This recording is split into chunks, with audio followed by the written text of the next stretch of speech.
And I decided I wanted and deserved more, and actually so did he. And so we mutually agreed to divorce. We are still friends.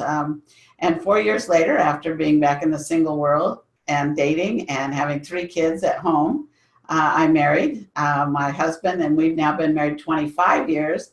And all the things I learned that didn't work in my first marriage and then through single dating, I have applied to this marriage. And I'm here to tell you, this marriage is fabulous. It's you talk about fierce and on fire, and mine is juicy.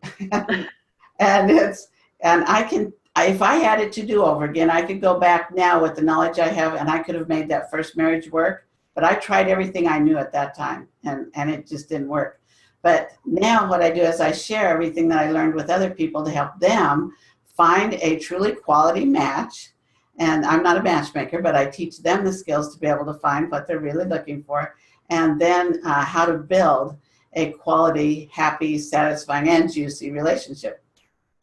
Well, juicy relationship is definitely what I'm after. Angeline knows I'm AAA personality, and I'm, I want it when I want it, and I want it now, but I'm learning to take a step back and really evaluate things and see, what do I really want in a relationship?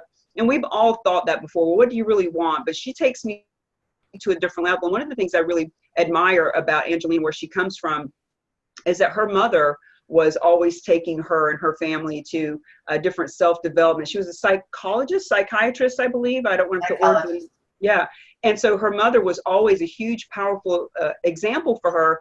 And one of the things that you shared with me, Angeline, that I just want to share, I think we talked about on our call yesterday, generations ago, hundreds of years ago, we would sit around fires and we would tell stories, and we would have our mother and our grandmother and our great-grandmother and all the kids and everyone sitting around and telling stories and growing and learning and nurturing one another. I mean, that's what we did growing up as a society. And it seems like the more social media, the more antisocial we all really are.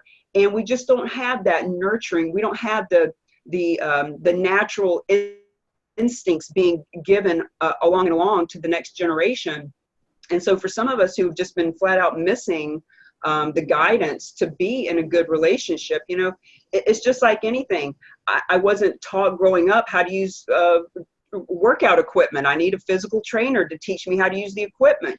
Some people don't know how to network. I bring that to the table, teach. And if we weren't raised in an environment that was a nurturing, stable relationship environment, we just don't know what we don't know. And we're trying the best we can to get where we are. But sometimes it takes being 50 years old and having some pretty bad wham dingers to decide, hey, I need some help. And that's where Angeline steps in. Angeline, talk about who is your favorite client. Who do you really like to work with? Well, my ideal client are women who are currently single, who are between the ages of 35 and I'm going to say 65. And the reason why I say 35 rather than like 18 is because women who have, like yourself, have gone through some experiences that weren't happy and didn't fulfill what the movies and all of that tell us, how you're supposed to find somebody that you have great sexual chemistry with, and then that's going to be the perfect man for you. And by the time they're 35, they figured out, you know what, that's a myth. This just doesn't work. And so they're truly ready to get some help. What you just said about around the campfire way back in the day, way back in the day, there were several advantages there. One is you were close to other relationships, not just your immediate family, and you got to observe what was working and what wasn't working.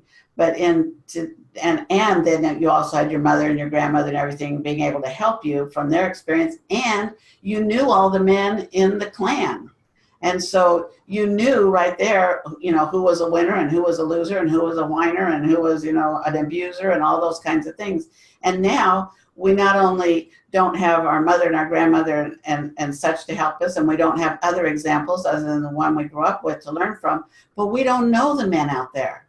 So although I focus on women because I think that women are more willing to look at relationships and work on it, but I've had several male clients who've been very happy with what they found and are now building loving relationships. And I've also worked with couples who are already in committed relationships and want to be able to improve it, which that's a smart person.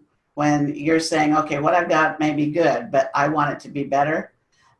Those kind of people, that they are winners. They are going out there and make it happen.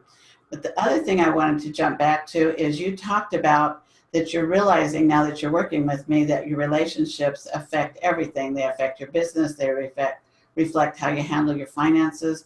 They reflect how good you take care of your health. I truly believe that relationships are the foundation of your life, that it's from that point that you can build everything else. And some of the women, by the time they get to me at 35, they've kind of got an attitude that says, I don't know if I want a man. I don't know if I want a relationship. It's too much work, and there's too many losers out there. And the guys who seem like the good ones are either already married or gay. And, and so they have this kind of jaded attitude. But the reality is, as human beings, our DNA says we are meant to bond. And there's been lots and lots of studies that show the effect on our health, on how long we're going to live, and how long we're going to live in a healthy way. A positive relationship reduces stress. You have somebody's there to support your back and cheer for you when you succeed. I really believe, of course that's natural, that's why I'm a relationship coach, but I really believe that a good, positive relationship is what every one of us needs. And I'm on a mission to improve the world, one relationship at a time. Let's bring on the happiness on this earth. Well, one of the things in Gorillas Make Great Lovers that you'll find interesting when you read it from Angeline's book is she talks about the different manimals. So she gives personalities and characteristics and then associates them with an animal that seems comparable. So when you look through it, you read it, you're like, oh, I know that guy. Oh, I've met one of those. Oh, I know a guy that's got some of these qualities. And it's funny, Angeline, just yesterday, I went to this event that was a men's fashion show. And one of the guys that I actually found to be really attractive, actually, I ended up having a conversation with him in the parking lot for 5 minutes. We exchanged business cards. And in texting, we talked about maybe meeting up. And at the very last thing he sent me was, let me know, baby. And I just, from working with you, I'm like just looking at that thinking, let me know, baby. Okay, I've met you once, 5 minutes in the parking lot. What kind of animal is he?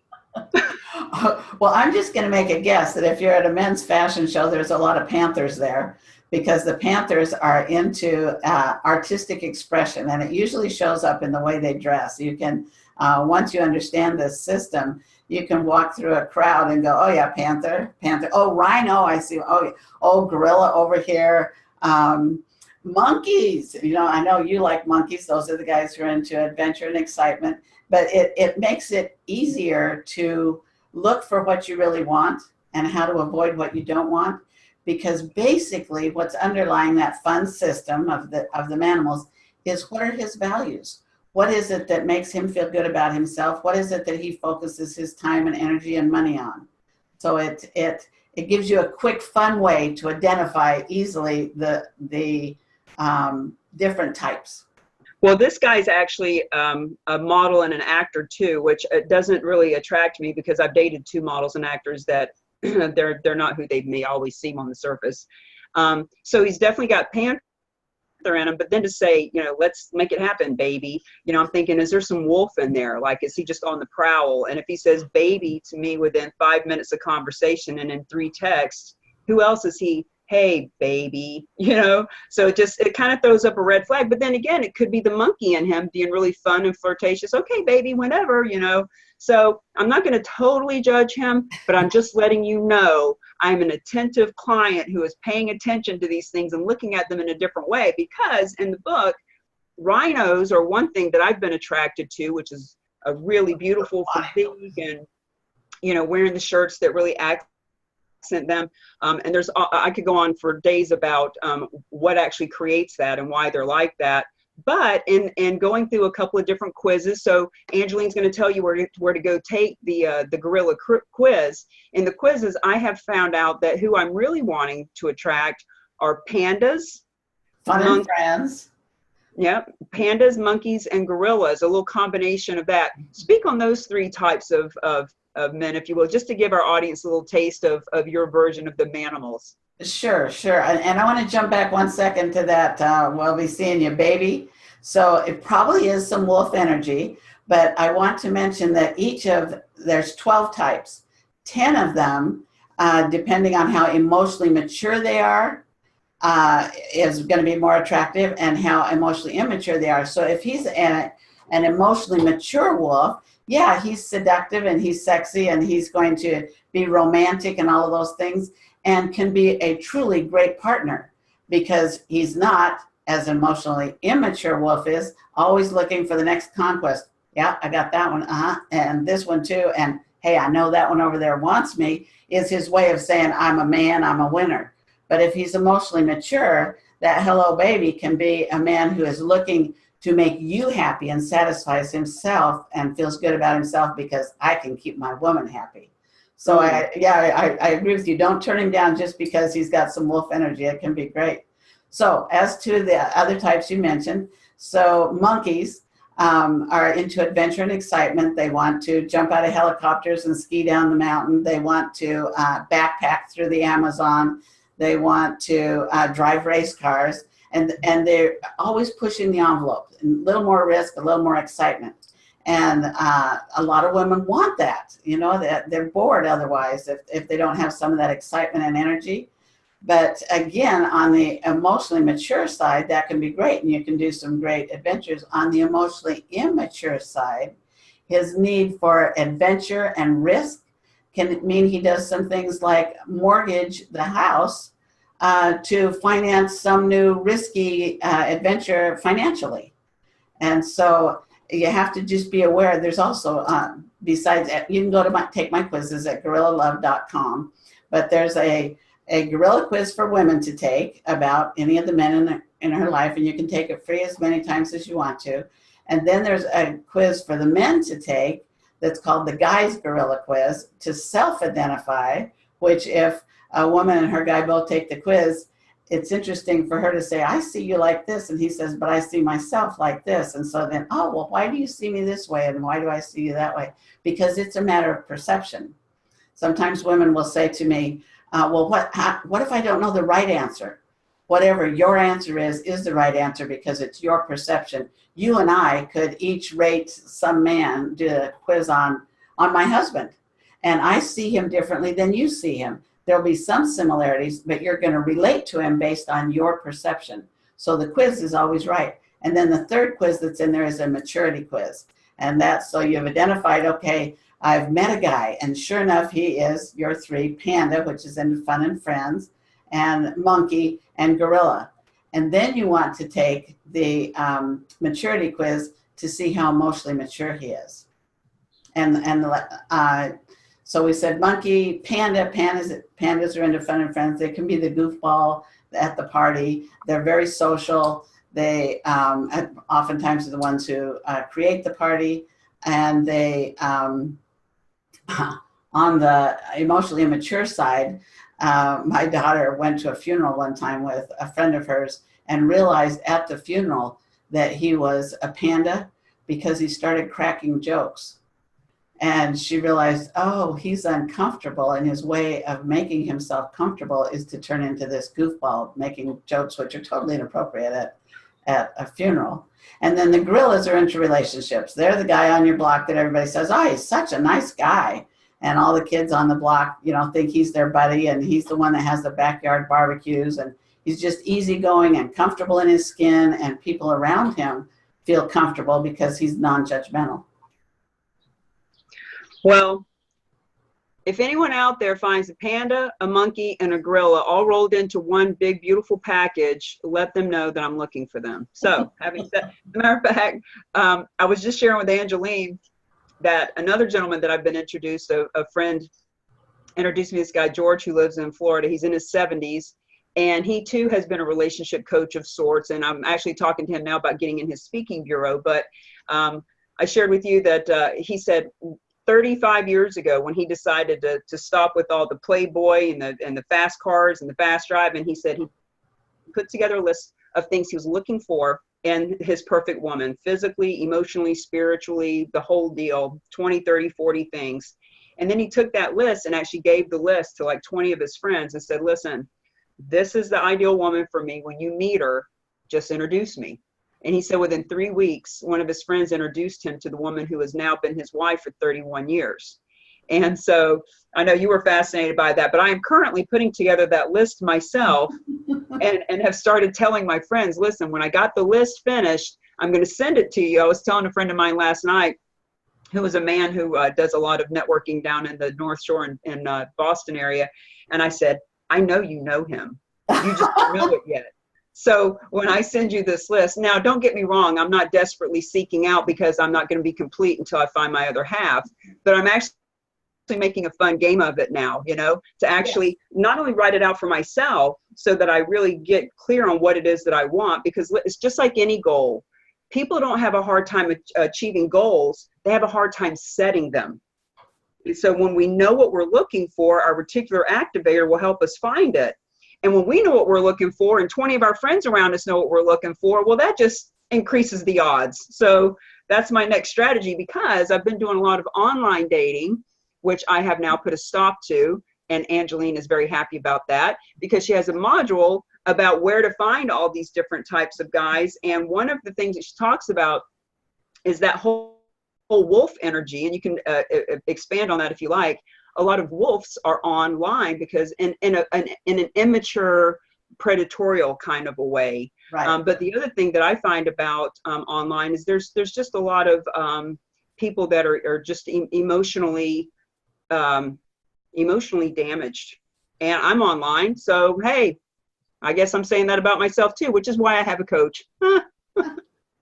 Well, that whole thing about women get really frustrated with the online dating thing because they keep finding so many people that are truly not good choices, not quality people. And part of the reason is that it is a hunting ground for the wolf who's just looking for his next one-night stand. Or maybe if you're on his radar, maybe 3 nights, but he's not into a long-term relationship. He's not into building something. And there are a higher proportion of them on online dating. It's a natural hunting ground for them.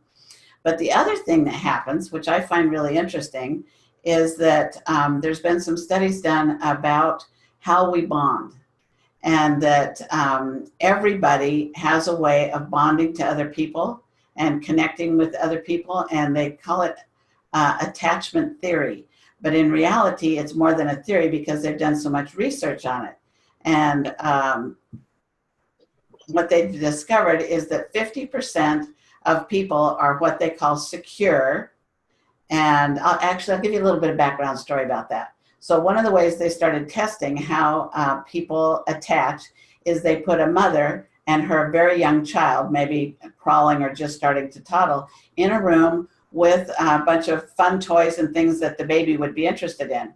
And the mom takes the baby off her lap, sets it down, and it crawls or toddles over the toys and starts playing with the toys. And then the mom says, I'm going to be gone for a minute, and gets up and goes out of the room and closes the door.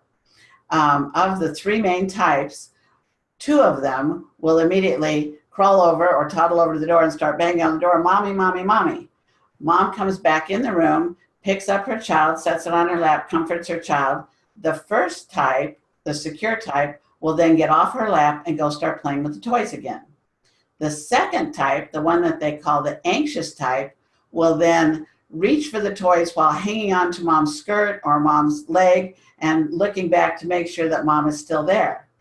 And the third type doesn't go to the door and doesn't react when mom comes back in. And at first they thought, this child doesn't bond.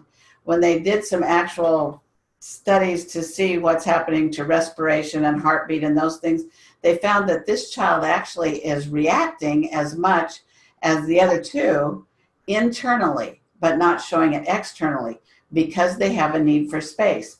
Well, they followed up with all these same tests or similar tests for adults, and they found that 50% of people, male, female, and they did this cross-culturally. They did it in India and China and Israel and South America. And they found that it's true that 50% of people are the secure type. They can handle separation, they can handle reconnection, and they can still go on and work with things in their world. The second type, the anxious type, 20% of people are that type.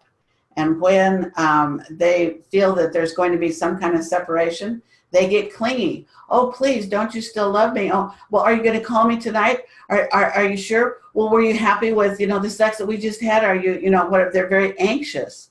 And they show that in two ways, either by being clingy or by doing what they call protest behavior. Anything to get the reconnection going. And so they'll do things like, oh, you're not going to take me out tonight? Well, I'm going to call up your best friend and I'm going to see what I can do with him to try and make you jealous. Or they do other behaviors to make you want to come back, they hope.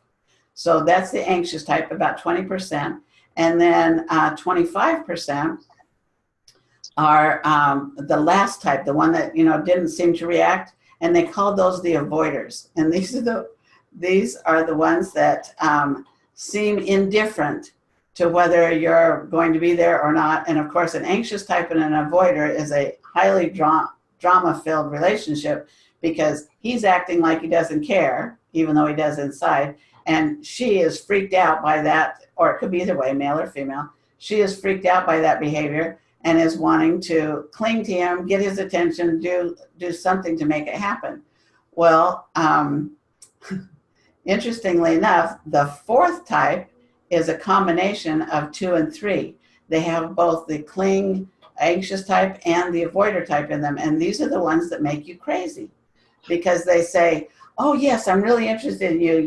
Come over, we're going to be friends. And as soon as things seem to be going really well, actually, I got a lot more work to do lately. I'm not going to be able to spend time. No, we can't go out this Saturday. And so if that, what I call a push me, pull you, is in honor of Dr. Doolittle's animal from his books. But the push me, pull you makes you crazy because you can't figure them out. Well, I thought everything was going fine. What's wrong? My husband is a push me, pull you, but I am a secure all day long. And so when he gets into come here, fine, great. I'm happy with that. When he acts like, wait a second, let me do something here to create a little distance, it's too close, I'm okay with it. And so over the 25 years, he has learned that he's safe. I'm not going to crowd him. And therefore, he feels secure that he can get the space he needs and doesn't need to do as much of this behavior. So he's mostly all, okay, we can be together, or everything's just fine as it is, that kind of thing. So if you can understand that process and that way that works, I thought, oh, well, 50% of people are secure when you're online, to get back to that, when you're online dating, we ought to be able to find a lot of those types. No, because a secure gets into a relationship and stays. So they don't get back on the market. But who gets back on the market all the time? The avoiders. They're back. The anxious are hanging on to whatever they've got. The avoiders are back on the market. So you keep getting these men when you're dating online that are maybe the wolf, that are just into it for a one night stand, or they're the avoiders that don't want a close relationship. And you're thinking, what's wrong with me? Why can't I find a guy who wants to be committed long term? Well, because you're looking in the wrong place. Too many avoiders are there. It's funny that since you and I had that conversation, and I love understanding all that, I'm still not quite sure how to mesh that into finding the right guy. Meaning, there was a guy that I went out with a little bit recently that was online that we talked about that was definitely an avoider. Like he wanted to see me, but then the minute he felt any intimacy or any relationship, he was totally just disappeared. Yeah. Just disappearing, the invisible man. Yes. And then there was the relationship I had last year that was so much the anxiety one, the anxious one, the needed attention 24 hours a day, to the point where it just pulled the life right out of my body. So, once we started talking about this, like, wow, I can really see the people that have been like that. And I really do need the one that is secure, because for me, one of the things I need someone that's confident, but not cocky. And when I meet all these guys that are just not confident, no matter how beautiful they are, no matter what they got going on in life, if they aren't confident in themselves, I am not the right person for them. There's going to be no trust. There's going to be just constant anxiety, push me, pull you, all that stuff, because the confidence has got to be there. And to your point, if you're constantly running away from commitment or clinging to commitment, there is no there's no confidence there at all. It's got to be somebody that's secure for me to be in a stable relationship that lasts the next 40 years of my life. And to speak to the women out there who may be the anxious type, I want to explain that one thing that happens for them is the person that they really need to be with is the secure. But who are they attracted to? The push me, pull yous, and the avoiders. And here's why. The anxious type, particularly women, if they think that the guy is just, at ease and comfortable, and they find that boring. They're so used to the high drama, and they interpret drama as being passion equals love. And so when they come across a man who's secure, which is who they really need to be with, they think, oh, well, he's kind of boring. There's no energy. There's no passion here. And they interpret that as no sexual chemistry and walk away from the very type of man they need to be with. Interesting. Yes, yes. And sad. Very sad. And, I could be guilty of that as well, thinking someone is boring when they're actually secure. But I just, when I think back to the 3 relationships that I've had from online, all anxious, needy, clingy. And then in the last few months of just kind of dating here and there, a little bit of both. Yeah.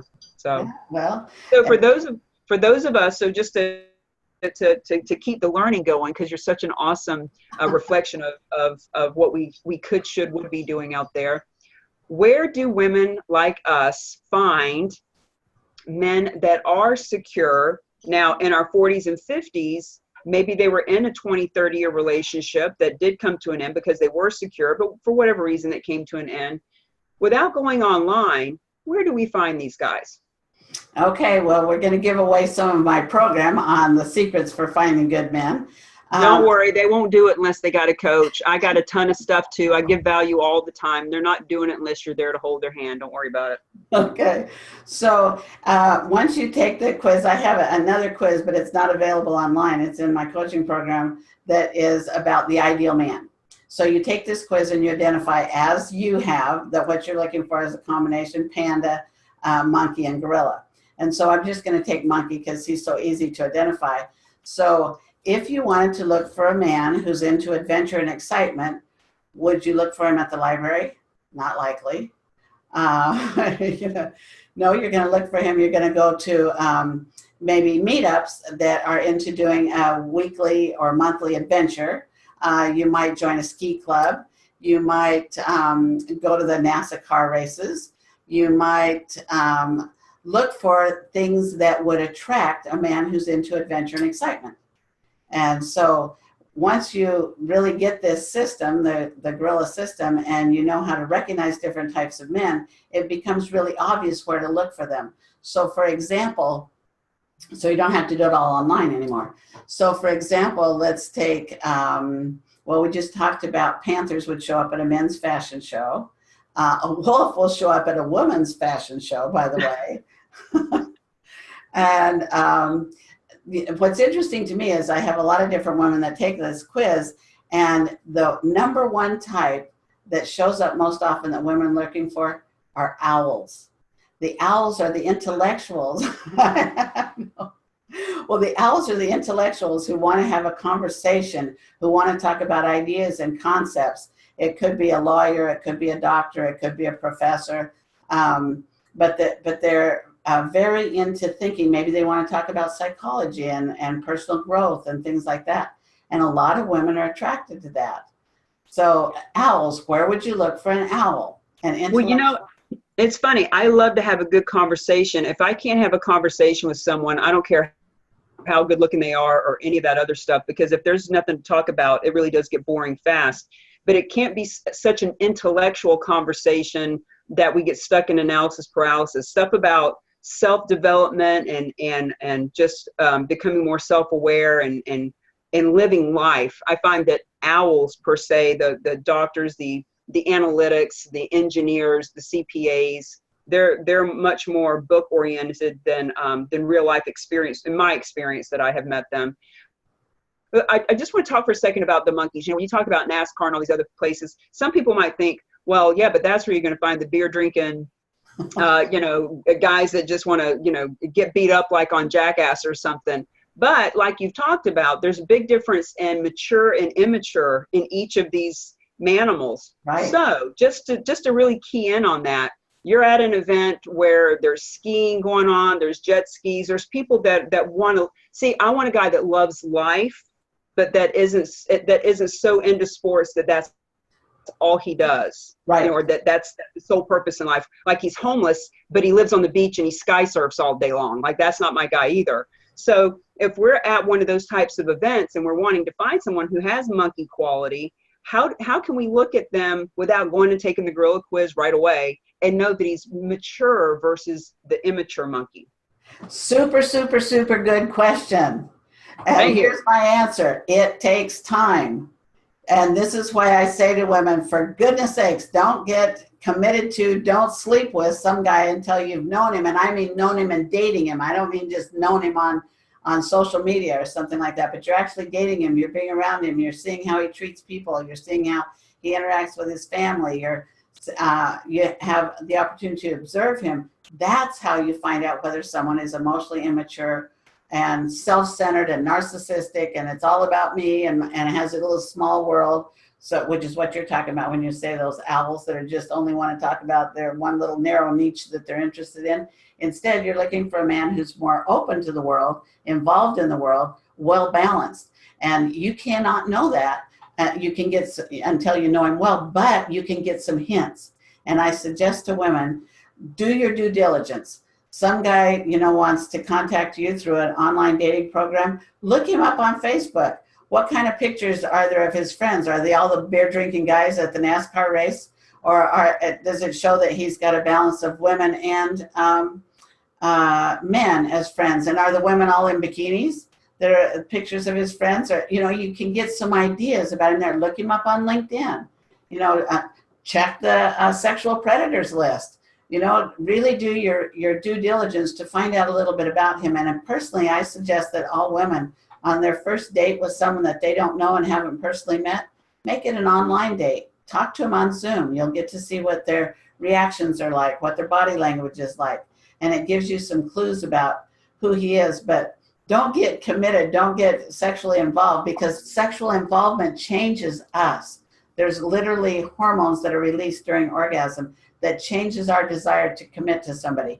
And the other thing that happens when we do that is it's like we get blinders. All of a sudden, all we see is the good qualities because our whole body is cued into bonding.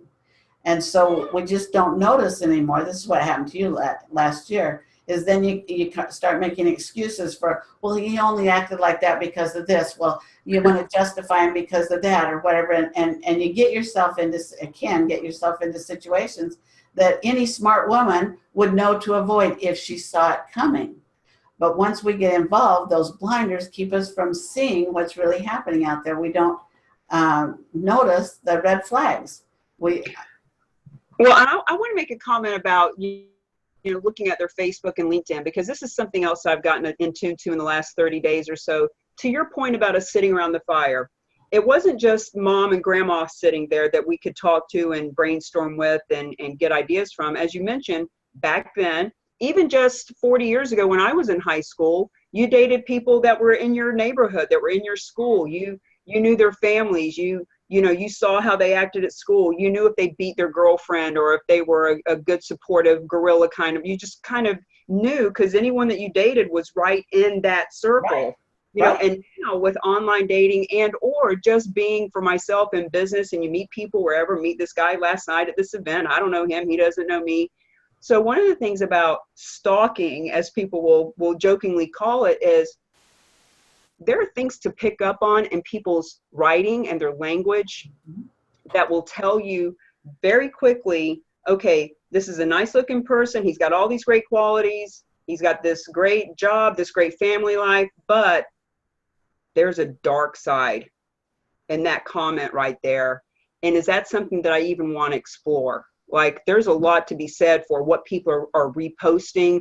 Are they reposting a lot of political and religious things that no matter how much chemistry and how much you have in common, you know that sooner or later, that thing that's so important to them that they keep posting it is going to rear its head in your relationship. So to actually look at who they are as a person isn't stalking. It isn't being cringing on them. And I tell people all the time, look, Cami Baker, CamiBaker.com, Google my name. There ain't nothing to hide. You see everything right there. And, you know, and there is no political or religious connotation because I don't care about any of that stuff. But if you look through that person's timeline and the things that they've read and the comments that people have made and how they respond to comments, there's a lot to be seen there. And there have been people that I've gone out with recently that we've talked about that after going out a couple of times, then seeing something on their Facebook and thinking, wow, if I had read that before we went out, I wouldn't even have gone out. Beautiful human being, lots of wonderful qualities, but that darkness is something that my monkey won't have. Right. My panda won't have that. My gorilla would never have said that. Right. And I never would have gone out with it if I had really taken the time to look that through. So I just want to make that point for anybody that's watching. Yeah, you need to stalk them. Yeah, you need to look them up because they didn't grow up in the neighborhood with you. You don't know what he did last week, last month, last year. You don't know what her true intentions are. So you do have to look and get to know who that person is. And let's face it, that's a great way to get to know them because their whole history is right there of you know, things that they like, things they don't like, comments they've made. It's a good way to get a feel for how mature or immature they are. And I get a whole bunch of friend requests from men. And when I go and look at their Facebook page, there's only like 3 pictures. They're all of themselves. And there's nothing else there. And I'm thinking there's not a chance. I do not want this person in my life. I don't want them part of my Facebook page because they're not real. They've just created a Facebook page to be able to go and be a predator and be hunting down women. And I don't want that. And I don't even know what the purpose of a lot of that is. And anytime I do, because I get so many friend requests, anytime I do let someone in and immediately I get one of those private messages, you sure are beautiful. Have a great day. Immediate block, block. Because if somebody's going to do that, what's coming? What they want me to send them money so they can send their sick mother to Israel for treatment or some shit, you know? So I do look at that too. And also on another note of that, because my marketing mind always goes this way, if you're a business person and you don't have content on your Facebook, and I'm working with a couple of business people right now, and you know, with what I do, I teach people personal branding, lead generating, and business networking strategy. So you, my dear business people friends, people are stalking you too to see if they want to do business with you. If you don't have a photo at all, red flag. And if you do have all these other things that you bring in that aren't businessy and that bring on some darkness about you, think about, do people really want to do business with you? I've been working with a couple of people on just really thinking about the content of what is on their Facebook, because let's face it, whether you're dating, whether you're in business, whether you're an employee that might be looking for another job next week, next month, next year, whatever you got posted on social media is there to haunt you forever. So it better be something you're proud of. If you couldn't, you know, show it to your priest and your mother and your best friend, then don't have it on there. Yep. And to your point about if they don't have a picture, when I get a friend request and there's no picture, automatic delete. When I get a friend request and there's a picture of their garden, their dog, their whatever, I'm looking for people to be friends with who want to show who they are. And so I delete those too, if you know, or they've got just some meme on there or something like that. I try to be open and vulnerable and authentic, and I'm looking to connect with people who are the same, not people who are hiding behind some meme or political rally or something like that.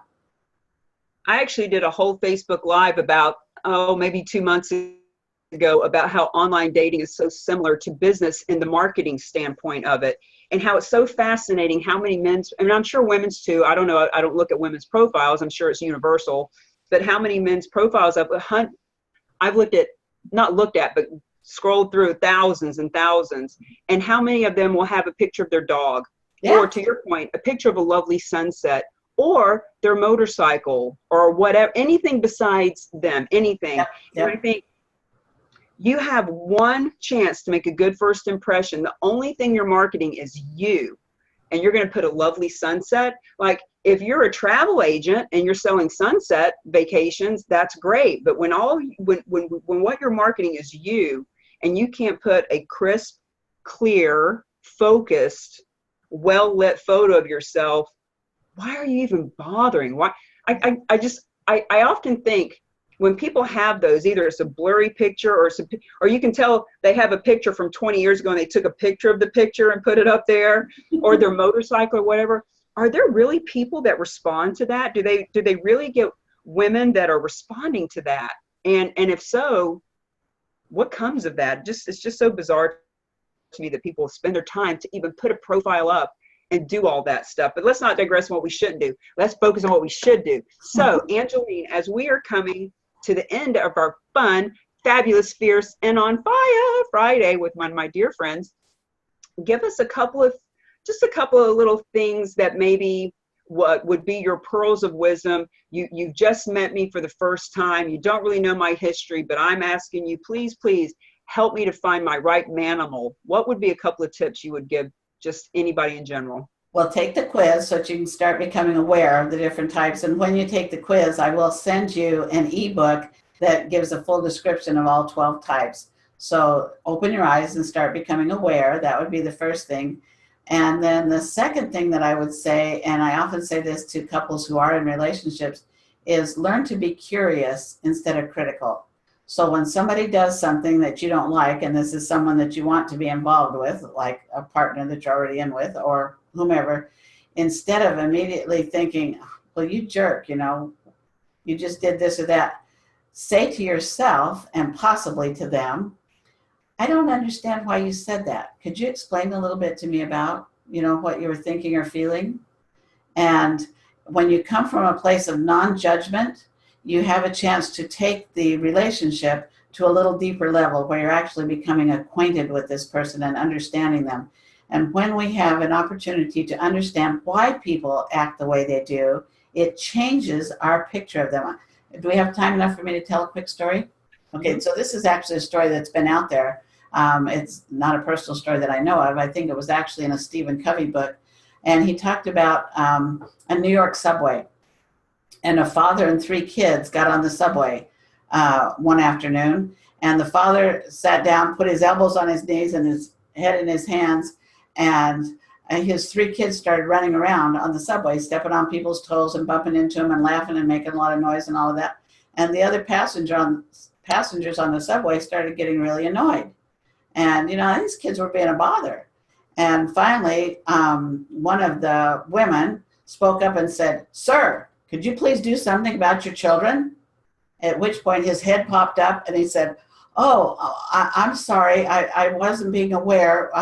We just left the hospital. My wife just passed away and they're probably reacting to all of that." And he gathered his children close to him.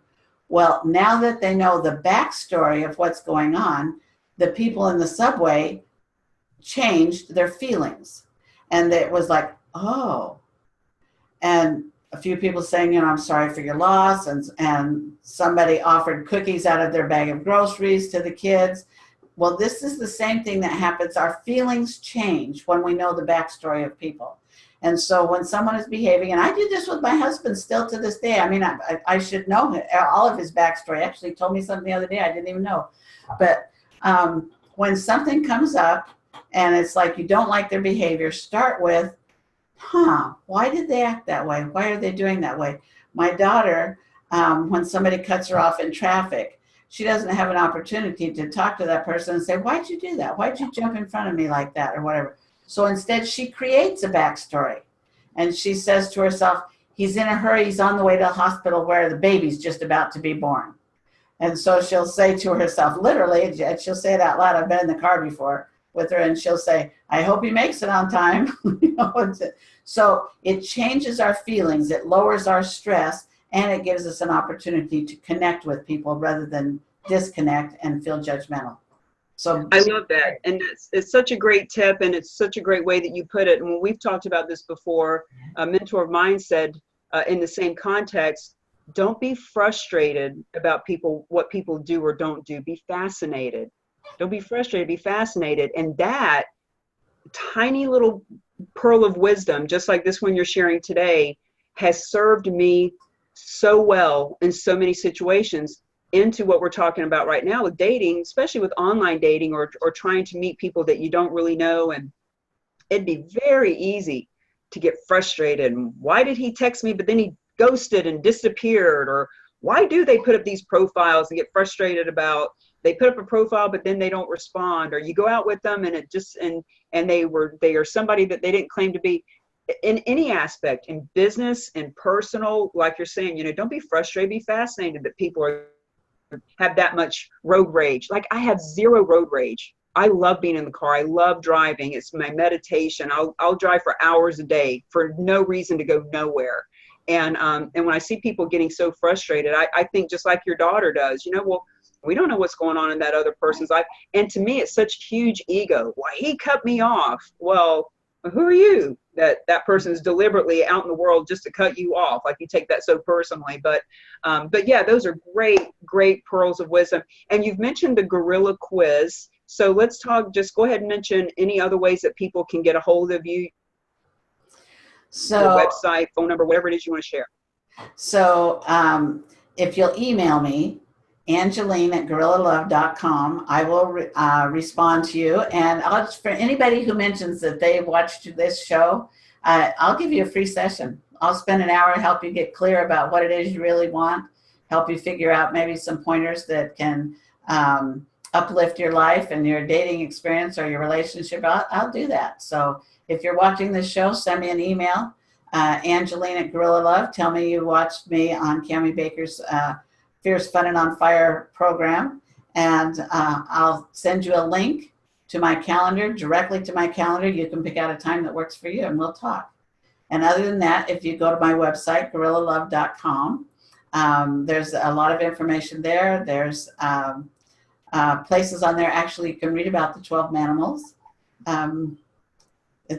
Don't try to call me actually, because so often I'm on the phone already with a client and then I just can't answer the calls. So I have to be honest, I don't even have her phone number. We've never talked on the phone. It's always been in Zoom or in some kind of Facebook chat of some kind. So and just one more thing, and we were going to mention this when we started talking before we started broadcasting. I had just watched one of the modules that's part of the process of working with Angeline about trust. And in this module about trust, she talks about the 5 different kinds of trust. And so just to give our viewers a little bit more depth of what Angeline brings to the table is to really help to break down exactly what is trust. You know, I know for me, I've been saying, you know, the next person that I'm with, there's got to be trust. And there does have to be trust. But she talks about 5 different ways of trusting someone, different, totally distinct different ways of trusting someone, and how you can trust someone in 4 of the ways, but not in this way. And so she just really breaks it down for you. And I just feel so fortunate to be working with her. I think we're going on about 3 months now of a 1-year playtime together. And for me, when people interview me and they say, what's that pearl of wisdom that you would give to the audience? And I think I'm going to write a book called this. Ooh. Change your playgrounds and playmates. Change your playgrounds and your playmates. Who are you playing with? Who are you spending time with? Who are you getting your input from? Look at the resource that you're getting your information from. So, you know, you want to become financially educated. You work with people that already been there and done that and already have financial backing. You want to get fit. You don't hang out with somebody that's 800 pounds smoking cigarettes and eating McDonald's. You hang out with the people that are fit and have already been there and can teach you how. When I needed to get sober, when I needed to put the bottle down, I couldn't sit on the bar stool with other people that wanted to get sober. I needed to find people who had already done it and could show me how to do it. And so for me to spend time every week with Angeline, you know, it's a matter of being in the energy of someone who has that which I want, no matter what that is. So on that note, I am fabulous, fierce, and on fire. And we are fabulous, fierce, and on fire. And it is Friday, and we've been featuring our friend Angeline Hart. And I highly recommend that you reach out to her, take the quiz. And when you take the quiz and you think that's interesting, She's already offered a free session. Highly recommend you take it. It was my honor, Angeline. I love you. Heart. See my little heart here? Boom. I see your little heart, you heart-centered woman, you. Bye, everybody. Bye.